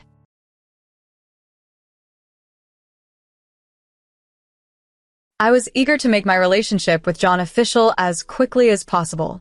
His presence was constant, but somehow he seemed to detect the concern in my voice and expressions. My mother's gaze, filled with worry, made me uneasy, but I found myself unable to respond. Initially, I justified having an affair. Hazel was engaged, and I felt like nothing more than a financial resource to her. Meanwhile, my relationship with my wife Ella had become strained, leading me to seek solace elsewhere. But as time passed, my fleeting distractions transformed into a profound craving that disgusted me deeply. The physical toll was immediate. My head throbbed violently, and I collapsed, overwhelmed by the cacophony around me. As John and Hazel discussed marriage registration dates, possibly on the anniversary of their first meeting, I felt increasingly detached. In a decisive moment, I descended from this metaphorical mountain of deceit, left signed divorce papers on the dining table, and exited our home. Shortly after, John's frantic calls began, his confusion palpable through the phone. My name is Ella, 37, and a manager at a well-regarded drama. Despite the norm at my company where promotions are rare for women in their early 27s due to maternity leaves, my circumstances were different. A medical condition in my youth necessitated a hysterectomy, precluding any possibility of pregnancy. This made me a constant presence at work and an ideal candidate for leadership roles. John had been aware of my condition from the start and chose to marry me regardless, assuring me that his love was genuine, not a mere convenience. His words once filled me with hope, reigniting a passion for romance I thought I'd lost. I trusted him implicitly, believing he was truly my lifelong partner. We married when I was 37, marking the summit of our happiness. However, the decline began soon after our marriage. The next day, while discussing a potential wedding ceremony, I shared my excitement about wearing a bridal gown, flipping eagerly through a wedding brochure. But John, distracted by his phone, dismissed the idea, suggesting a simple photo session might suffice if all I wanted was to wear the dress. His indifferent tone pierced my heart, leaving me to ponder the sincerity of his earlier affections, a question that gnawed at me relentlessly. Struggling to keep my thoughts to myself, I finally confronted John. That wasn't a very nice way to say it. As a property agent at a housing company, shouldn't you know how to phrase things better? John sighed, putting his phone down to meet my eyes. Can we please not bring work home? My job is already stressful with tough quotas and pressure from the boss. I even have to handle administrative tasks because we're short-staffed. Do you really want me to act like a salesman here too? With those words, he stood up, retreated to his room, and locked the door behind him. The click of the lock resonated in the still living room. Our house, a model home bought through John's company, featured many rooms, each fitted with locks that I initially admired for their privacy. However, now, staring at his closed door, I felt alienated and began to regret supporting the purchase. Just 2 months into our marriage, the ambience had turned frosty, a stark contrast to the joy we felt just days before. Things took a turn when I noticed John prepping his golf bag one day, grumbling under his breath. Golf again? I questioned, recalling how during our dating phase, these outings were occasional, maybe once a month, but now they seemed to be a weekly routine. Why don't you just say no? I asked, my tone sharper than intended. John snapped back, highlighting the importance of networking and maintaining client relationships, something I understood well from my own job. But isn't every weekend too much? I ventured, hoping my question sounded reasonable. Unfortunately, it only ignited John's temper. What do you know? My job is high stakes, dealing with significant contracts and immense pressure. If I don't close deals, I'm in trouble with my boss. You've never worked in sales, so don't pretend to understand, he retorted, his face flushed with anger. After his outburst, he stormed out, leaving me sitting there, filled with regret. My straightforward nature, while beneficial at work, seemed to be detrimental to our marriage. Time passed, and the tension only grew, reducing our interactions to minimal, strained exchanges. Right before my 36th birthday, amidst my promotion to manager, I realized how consumed I was by work and how little energy I had left to mend our strained relationship. Meanwhile, John stopped coming home entirely. I rationalized his absence, convincing myself that no one would want to return to a silent, tense household. I thought maybe he was staying at a business hotel to avoid conflict. I held back from reaching out, hoping John would make the first move, but weeks passed without a word from him. Overwhelmed by loneliness in our spacious yet empty home, I decided to visit my mother's house, seeking the comfort of family. Raised by a single mother after my father left us when I was young, I experienced a childhood marked by my mother's remarriage and the subsequent addition of my younger sister, Hazel. Though the second marriage didn't last, our mother's love for us remained, albeit with Hazel often receiving more attention as the youngest. Growing up, I wasn't the charming, beautiful, effortlessly popular girl that my sister Hazel became by the time she entered middle school. Meanwhile, I had already graduated college. Hey sis, could I get a nice watch for my school entrance? Not a cheap one, but a proper brand, preferably the latest model. Hazel's request caught me off guard. Starting my career with a modest salary, I had intended to gift her something nice, but nothing as lavish as she desired. I'm sorry, Hazel, I can't afford something that expensive, but I'll buy you anything within my budget. Her reaction was chilly and dismissive. Never mind then. If it's not what I want, I don't need anything, she pouted, her look filled with disdain. From that day, I decided it was best to keep my distance from Hazel while she lived under our mother's roof. I seldom visited home, only returning for special occasions. Years later, when Hazel moved out, I felt comfortable visiting our mother again. Before heading home this time, I made sure Hazel wouldn't be there. At my mother's house, I found the peace I had missed for so long. "Welcome home. We just made some nice soup. Have some," my mother greeted, her warmth soothing my soul. Over dinner, she mentioned Hazel hadn't been in touch since she stopped sending her money. I spoiled her too much, didn't I? "I'm sorry for putting so much on you as her older sister." I reassured her with a smile. "It's okay, Mom. You loved her the way any mother would." Despite Hazel's selfishness, I couldn't blame my mother for her actions.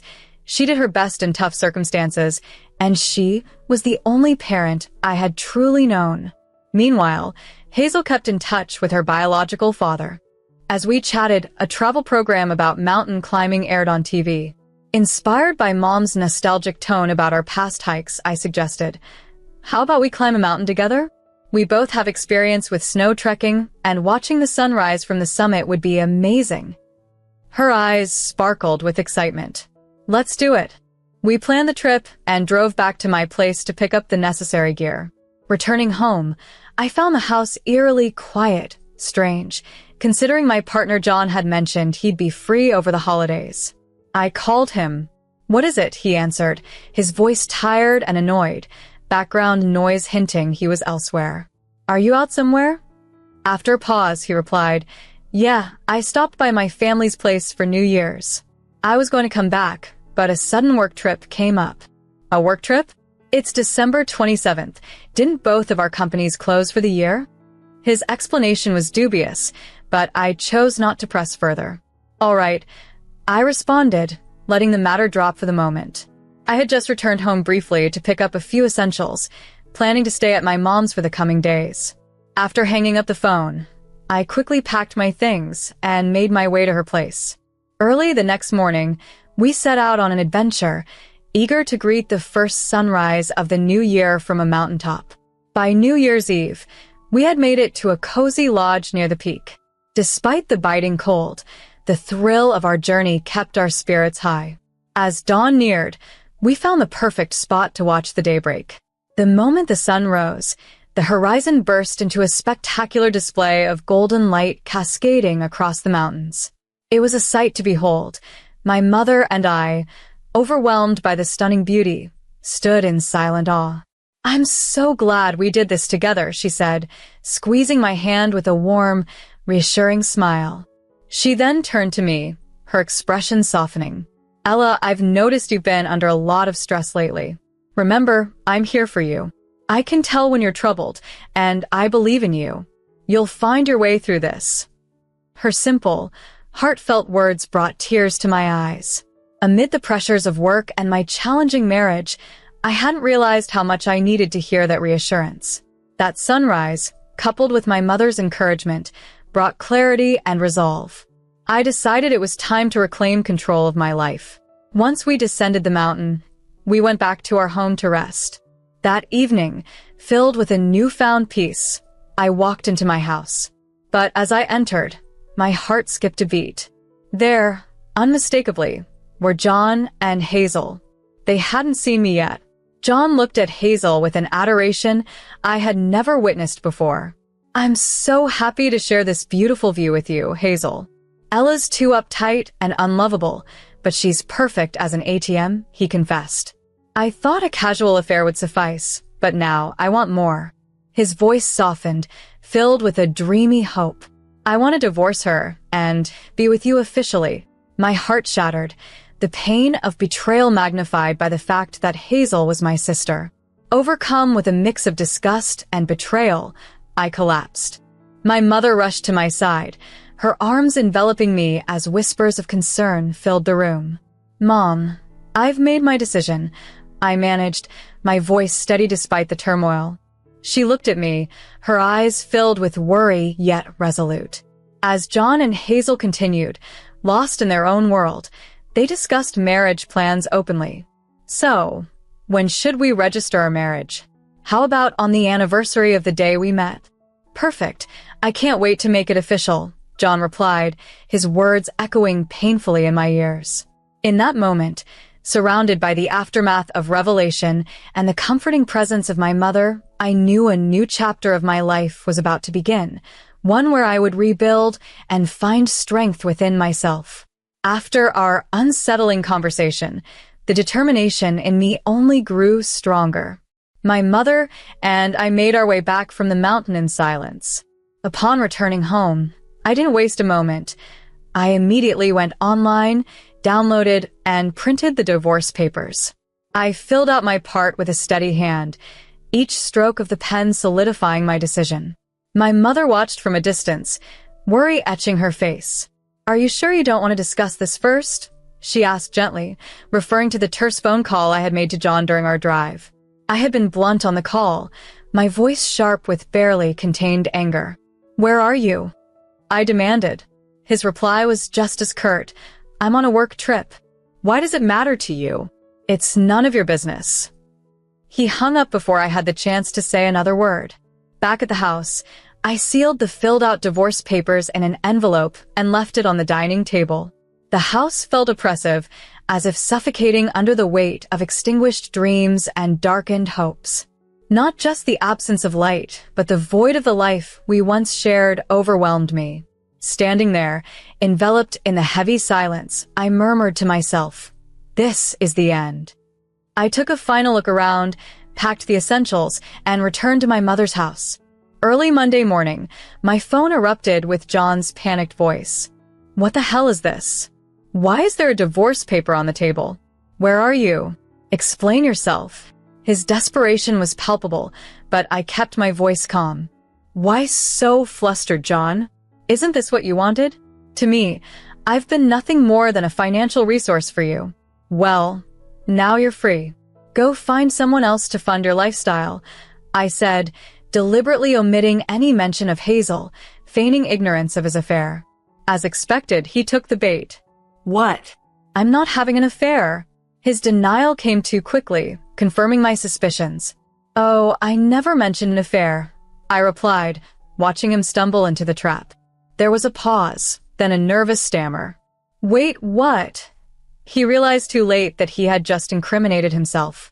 "So, how does it feel, betraying your wife with her own sister? Do you realize how despicable that is?" My voice carried both the weight of betrayal and the sting of humiliation. John's response was frantic and defensive, but his excuses dwindled as I confronted him more aggressively.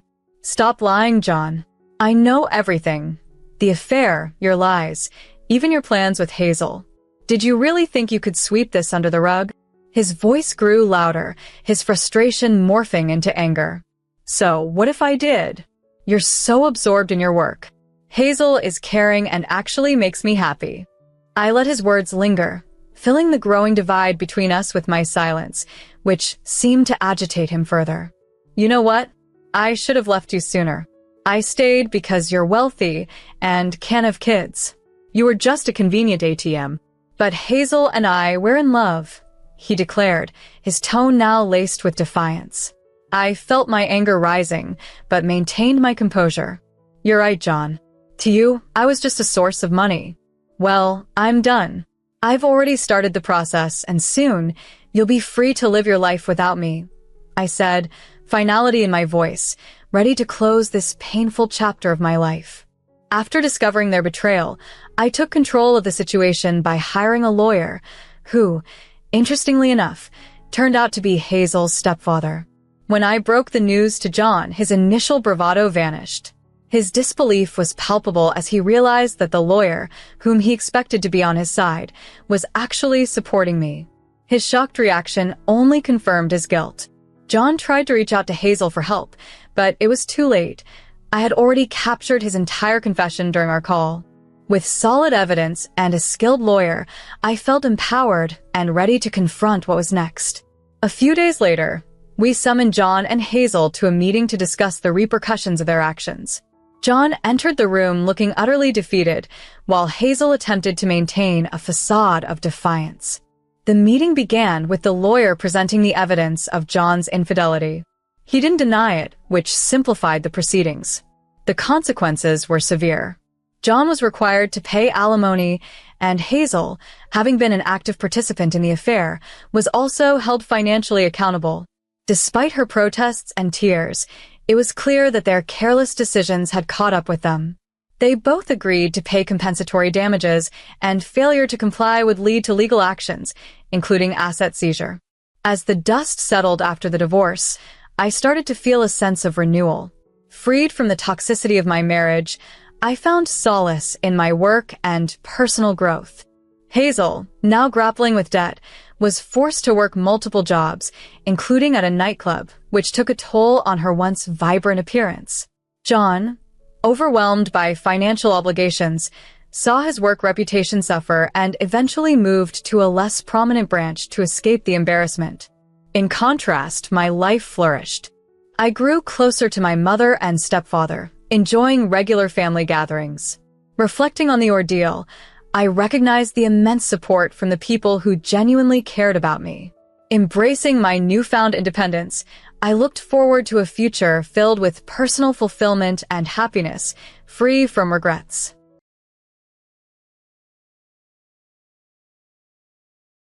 My name is Layla, and my father Daniel, a network administrator, had always ensured that I attended a private school due to a stable financial standing.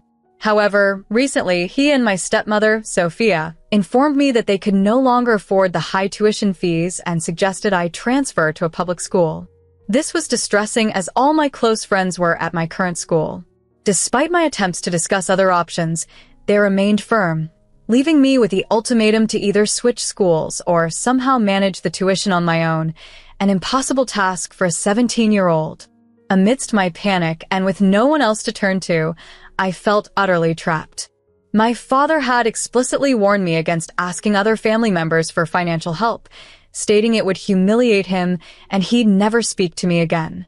I resigned myself to the likelihood of having to leave my school, a thought that deeply upset me. However, a revelation soon changed everything. I discovered that my grandparents had been financially supporting me by sending my father monthly checks intended for my tuition. Shockingly, he had been diverting these funds to lavish gifts for my step-siblings. This misuse of funds was especially disheartening given my mother's passing when I was just 7, and the fact that Sophia's children from a previous marriage barely maintained a relationship with her despite her efforts, and remarrying my dad. I stumbled upon this truth by accident when I noticed that Sophia's kids, who visited over the weekend, arrived with lightly packed bags which were suspiciously overstuffed by the time they left. Driven by curiosity, I peeked into their bags while they slept and found an array of luxury items, bags and shoes, that certainly hadn't come from external visitors as none had been over. The stark contrast between their lavish lifestyle and the alleged financial troubles my father claimed was baffling. This discovery, although accidental, was eye-opening and has left me grappling with the complexity of my family dynamics and my father's betrayal. I recently had a revealing conversation with Sophia's children about the expensive items they always seemed to possess. Initially reluctant, the eldest sibling eventually shared that my father and Sophia had been lavishing them with costly gifts for years. The purpose, he suspected, was to coax them into seeing my father as a parental figure. While they welcomed the presents, they made it clear that they had no intention of regarding him as a father, since they already had one, and were not interested in creating a happy family scenario with someone else. This disclosure bothered me, not because of the family dynamics, but because it uncovered a lie from my father. Observing the lifestyle of Sophia's children, who sported luxury brands and seemed flush with cash, I had mistakenly thought their biological father was funding this. However, it turned out that the financial source was likely my father, fueled by money from my maternal grandparents, who had been financially supporting him since my mother's death. Angered and betrayed, I visited my grandparents and shared everything. That's when I learned that they had not only been financially aiding my father, but that this was based on a formal agreement he himself had proposed when I was younger.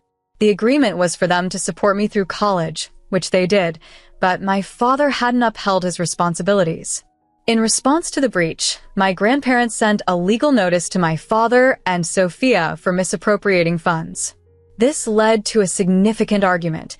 My father became defensive, and now they're in a panic, bombarding me with messages to convince my grandparents to withdraw the lawsuit.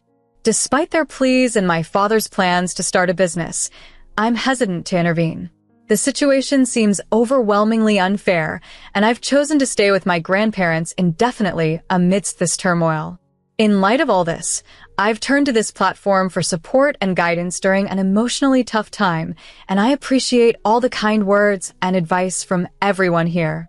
I'm currently in a tough spot because my family dynamics have hit a low, and it feels like I'm in the center of it all. I know I'm doing the right thing, even though it's challenging. A few days ago, my paternal grandparents accused me of being ungrateful and selfish, then proceeded to block me on all platforms. It seems like my dad's side of the family shares this view, not realizing the actual situation. The funds my grandparents were sending, which were intended to support me, were being redirected by my dad to curry favor with his stepchildren. I doubt my dad's family is fully aware of these details. They might just be targeting me to make me feel guilty for standing up for myself. Recently, I've had in-depth conversations with my grandparents about how guilty I feel about the whole ordeal. They believe none of this would have happened if my dad had been transparent from the start. He put me in a tough spot by asking me to handle my high school tuition on my own, fully aware that I couldn't afford it, thus forcing me to switch to public school. He was ready to compromise my education for his stepkids, who may never fully accept him regardless of his efforts. My dad wasn't remorseful for manipulating me, lying, or misusing the funds meant for me. So, I've come to realize I shouldn't feel bad about defending my rights. Currently, my grandparents are handling the legal aspects, which allows me to take a step back and focus on staying calm. In discussing legal matters, I've learned a lot. After my mom passed, my dad struggled with his job and was fired due to his depression. At that time, he was in his mid-27s and financially unstable, which is when my grandparents stepped in temporarily until he could stabilize. However, my dad later requested continued financial support, promising it would solely benefit me and any leftovers would go into a savings account for my future use, claiming it's what my mother would have wanted. Trusting his word, my grandparents agreed and even had a contract drafted by lawyers to ensure everything was formalized. Originally, my grandparents believed it was excessive to draft a formal contract with my father, but now they're grateful they did. This agreement now allows them to legally address the fact that my father has not adhered to their financial arrangements. For years, he had been secretly withdrawing from savings meant for me, something I was completely unaware of until recently. The secrecy was likely intended to shield me from family conflicts, and in hindsight, I appreciate being kept out of it. Understanding this backstory has eased some of the guilt I felt over the family tensions. I've often wondered why my father couldn't simply do his best as a single parent without seeking substantial help from my maternal grandparents. Yet, this support has shaped the lifestyle I've grown accustomed to, and while I may never fully grasp his decisions or his reasons, I've stopped trying to make sense of them. They only add confusion and stress to my life. Currently, I'm focusing on my studies and trying to manage the chaos in my personal life. The less I dwell on these issues, the better I feel. I've been staying with my grandparents for the past 3 weeks, seeking a break from home and my father's relentless attempts to contact me. Initially, he tried to make me feel guilty, hoping I'd persuade my grandparents to dismiss their legal actions. However, his persistent guilt-tripping led me to block him, a tough decision, but necessary for my well-being. Despite missing him, I needed to prioritize my mental health, especially after being labeled selfish and entitled by his side of the family. It's been quiet without contact, but today he reached out again. He called from an unknown number, and upon hearing his voice, my initial reaction was to hang up. But he pleaded for a chance to explain. He admitted his shortcomings and his failure to prioritize my needs, expressing a genuine desire to settle his debts transparently through my grandparents and their lawyer. He was ready to make amends, not just for the financial missteps, but to repair our relationship. He broke down, expressing how much he missed me. It was hard to hear his remorse and see his tears. Despite his sincerity, I told him I needed time and space to sort things out, emphasizing that while I needed distance now, it didn't mean forever. This break was crucial for me to understand my feelings and the future of our relationship, away from the pressures and past mistakes. My emotions surrounding this entire ordeal are quite complex and deeply rooted in a sense of betrayal. It has been devastating, and it's not something I can easily dismiss or forget as if nothing ever happened. Forgiving him and resuming our life together is a challenging prospect. Initially, I expected him to react defensively or to dispute my feelings, but instead, he acknowledged the pain he caused. He expressed genuine remorse, admitting he had lost track of his priorities by focusing too much on responsibilities that weren't his to bear, neglecting our own child, his actual flesh and blood. This neglect was his greatest regret, he shared. Rather than arguing, he affirmed my decision to maintain distance, understanding and respecting my need for space. This acknowledgement from him was bittersweet. Before ending our conversation, I urged him to resolve things with my grandparents by returning the money he owed, aiming for a transparent settlement process overseen by a lawyer, which he agreed was necessary. He admitted his mistakes and preferred to avoid further legal expenses by settling, which was a relief to hear. Yet, I've chosen to keep this under wraps until he takes definitive action. In a surprising turn, I unblocked my father after our talk. Despite the turmoil, I miss him dearly. He is my only remaining parent, and before these recent issues, he was an exceptional dad. Even amidst these financial troubles, he's been emotionally supportive. It's confusing. Part of me feels I shouldn't forgive him so readily based on others' expectations, yet I can't help but yearn for his presence in my life. The aftermath of our conversation has left me more conflicted than before. Since sharing my story, many have voiced their opinions on whether I should forgive him. To everyone who has commented, your perspectives are invaluable as I navigate these complicated feelings toward my father. I deeply appreciate the guidance that everyone offers me. However, I feel this is a journey I must navigate by myself. At just 17, I realized that any choices I make now might not necessarily hold for a lifetime. That's part of growing up. I have a lot of life ahead of me. Currently, I'm coping without my father's presence, but I'm not sure I'll be okay with this permanently. Growing up, my father played both parental roles excellently. As a single parent, he never let me feel neglected. Our relationship only began to change after his recent marriage, although he still tried his best to support me. This complexity makes me cautious about my decisions.